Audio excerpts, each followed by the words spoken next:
নমস্কার, কেমন আছেন সবাই? আশা করছি সবাই অনেক ভালো আছেন। নতুন একটি ব্লগে আপনাদের সবাইকে স্বাগত।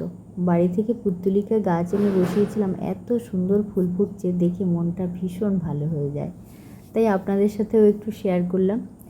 চৌবাচ্চায় তো মাছ আছে, আপনারা জানেন, তাদের এখন দিচ্ছি কুড়ো খেতে। আর এই যে কুড়ো খাচ্ছে যে মাছগুলো, এগুলো কিন্তু তেলাপিয়া মাছ। তেলাপিয়াটাই উপরে ওঠে, অন্য কোনো মাছ ওপরে ওঠে না। এই দেখুন আশেপাশের পরিবেশটা কত সুন্দর। এখানে এসে প্রতিদিন বিকেলবেলা মাছকে কুড়ো খেতে দিই আর বসে থাকি, সবুজ দৃশ্য দেখি। আজ আমাদের বাড়িতে এসেছে দুজন নতুন অতিথি। এই দেখুন, ছোটোবেলায় আমার দুটো হাঁস ছিল, পুষতাম আমি, আর এত ডিম দিত কি বলবো আপনাদের। তাই মাকে বললাম, এখানে যখন জল রয়েছে দুটো হাঁস কিনে দাও তো। মা আজ হাটে গিয়ে দুটো হাঁস কিনে নিয়ে এসেছে।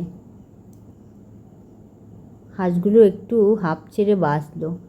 সেই কখন ওদের মালিকরা নিয়ে এসেছে বিক্রি করতে, হাটে জল ছাড়া রয়েছে ওরা। মা বলল ব্যাগের মধ্যে গরম লাগছিল। যাই হোক, ওদের ছেড়ে দিলাম, কিন্তু আমাদের এটা একটা ভুল হয়েছে, ওদের পায়ে দড়ি বেঁধে ছেড়ে দেওয়া উচিত ছিল। ওরা আর উঠতেই চাইছিল না, আমাকে আবার পাঁচিলে উঠে তাড়িয়ে তারপরে আনতে হলো ঘরে।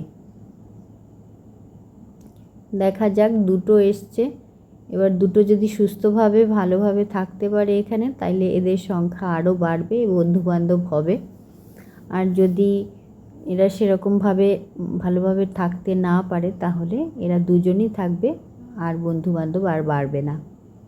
এখন দেখা যাক, সময়ের উপর সব কিছু। কত সুন্দর লাগছে দেখতে, মানে চোখের সামনে দিয়ে দেখছি তো, আর সেই নিজের ছোটোবেলার কথা মনে পড়ছে। যাই হোক, হাঁস তুলে দিয়ে চলে এলাম আমাদের পুরনো বাড়িতে।